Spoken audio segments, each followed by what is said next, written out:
welcome back. I am officially back from vacation. This is like my first time sitting down to film a video in like 3 weeks, which always feels extremely weird. If you cannot tell already, I am currently sick. I have just like a little bit of a cold, which is not surprising after being in like airports and on planes and on a cruise ship and at Disney World with a ton of germy little kids. I've been sick for the past couple days, which has been driving me crazy because all I have wanted to do is sit down and film.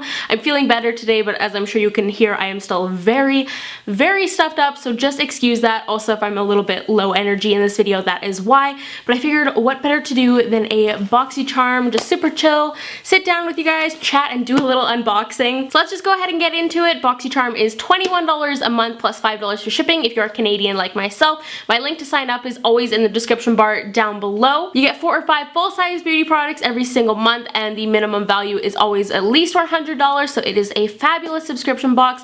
And as always, if you really like this box and you are sad that you are missing out on it, you still have until the last day of this month to sign up and you will get this box. So after taking off the little card, this is what everything is looking like at first glance. So the very first thing on top of the box is a Dr. Brandt 25% off little discount code. You use the code BOXY25 on drbrandtskincare.com for the discount.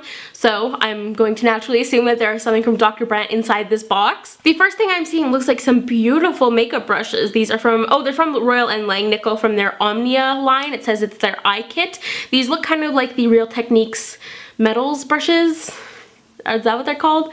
I don't know what they're called, but you guys hopefully know what I mean. There's like a gold and then kind of like a copper brush in here. Royal & Langnickel brushes are always great quality. I'm gonna pop these out and feel them. Yeah, they feel really nice. I like how BoxyCharm is including so many brushes. There's like a big flat shading kind of paddle brush and then also kind of like a smaller shading brush. So really great basics. They feel really soft and like really high quality. I typically always like black handles with like a silver ferrule, you know, like classic makeup brush, but these are really pretty and I will definitely use them. I thought this was Urban Decay for a second because the Vice lipsticks are kind of in like a similar packaging to this, but it's from Japanesque. It is their Pro Performance lipstick in the shade 07. Okay, so the end of the bullet of the lipstick definitely got smushed in the lid, which is kind of disappointing, but not that big of a deal. Looks like just kind of like a deep red wine lipstick, very creamy and pigmented. Pretty, not a shade I'm gonna get like a ton of use out of. I'm trying to smell it as if I have like a sense of smell right now. Oh, I can actually smell it a little bit. It smells like a MAC lipstick, like vanilla-y. The formula does seem really nice though. It's just kind of like a deep muted brick red wine kind of shade, and I'm sure some people got some different colors in their boxes, so if you got one of these lipsticks, let me know. Did you get the same shade or a different one? So our third product appears to be our item from Dr. Brandt. This is the Microdermabrasion Age-Defying Exfoliator, so just an exfoliating scrub. I have only tried the Pores No More from Dr. Brandt. When I worked at Sephora, to be honest, this line was like never that popular. I was never terribly interested in it. But I do remember like feeling this product and stuff, and it's just like a really gentle, mild exfoliant. I'm not gonna open it, it is sealed, and I want to use some other stuff up first. If my memory serves, this product is quite expensive though, so definitely I will check the card after and see how much it is worth. Something I can definitely use though, even though I'm not like super over the moon excited about it. Next item, ooh, we got some Makeup Geek going on. I can see that. Packaging looks like a couple things. Oh yeah, got a couple little pressed eyeshadows. You guys, I've never tried any Makeup Geek eyeshadows. I know that's like a gigantic sin in the beauty world, but I've just never tried them. I've always been really overwhelmed when I look at their website. But we have got the shades Barcelona Beach and Unexpected. It looks like someone kind of like scraped their fingernail against the shade, which isn't that great. This one on the other hand looks fine. So it looks like we have got 2 matte shades. This one's just kind of like a muted dusty mauve shade. It's actually really similar to my wall color, and then this one's just like a matte neutral medium brown. Let's swatch these because, as I said, I've never tried any Makeup Geek. Okay, I'm not too impressed from the swatches, but these are matte shadows. These are both kind of like light, dustier colors though, but they do feel really soft and feel like they'll be easy to blend. I feel like my reaction to those was very like underwhelming, but I am still very excited to try them, and who knows, maybe I'll like finally get my act together and try out some other Makeup Geek shadows. The last thing in the box is a Z palette. I'm sure a lot of you guys have seen over the past week or so of the Z Palette drama. I've never actually bought anything from Z Palette in the past, but I do think their products are great. I know everybody loves them. I've looked at them multiple times, but I don't like brands that have controversy like that. For those of you who haven't seen, basically, Z Palette came out with a new product that it looks like a hot plate essentially, but it was called the Z Potter, and it's basically a product that heats up your palettes so you can depot them a lot easier. And a video was posted on Instagram of it in action and everything.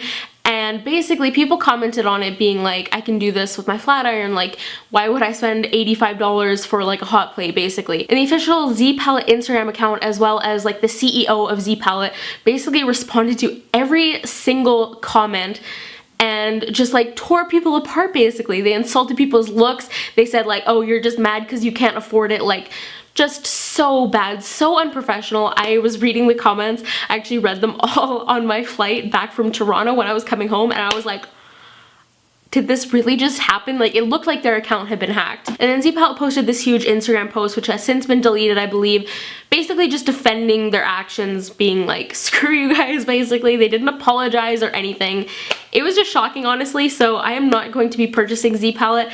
I hope brands like Sephora and like BoxyCharm don't continue to support Z Palette in the future, because that's just unacceptable in my opinion. Like, you cannot treat customers like that. Normally I'd be so excited to see this in my BoxyCharm, but because of everything that has happened, I'm kind of like, but I am still going to keep it and use it because I do need this. I'm not someone who believes in just like tossing out product, because I think that's really wasteful. So I will use this, but Z Palette is not a brand I will be supporting. This is the small Z Palette though, and it comes with like the little magnets and stuff inside, which is really nice, and it's got like the BoxyCharm kind of look to it, so that's cute. But yeah, I just wanted to touch on that quickly. I tweeted about it and some of you guys were like, oh my gosh, what happened? So for those of you who may have missed the drama, I just wanted to explain that a little bit, so I wasn't just like, I don't want to use this and give no explanation. You know what I mean? But I mean, it is what it is. That was everything in my February Boxycharm, you guys. I hope you guys have enjoyed. Solid box as per usual. Not my favorite, but definitely lots of stuff in here that I will get some use out of. Excited to try the Makeup Geek eyeshadows. The brushes look great. I'll definitely use the scrub eventually. The lipstick seems nice, but it's just like not my favorite choice for shade. If I got like a pink or a nude or something, I would probably be way more excited about it. But anyways, give this video a thumbs up if you enjoyed it. Once again, as always, my link to sign up will be in the description bar down below. Go follow me on Twitter, Instagram, and Snapchat. I am at SARI Rihanna on everything, and hit that subscribe button down below if you're new here. Hopefully in my next video I will be a little bit more lively and feeling a little bit better, but I will talk to you guys in the next one. Bye guys!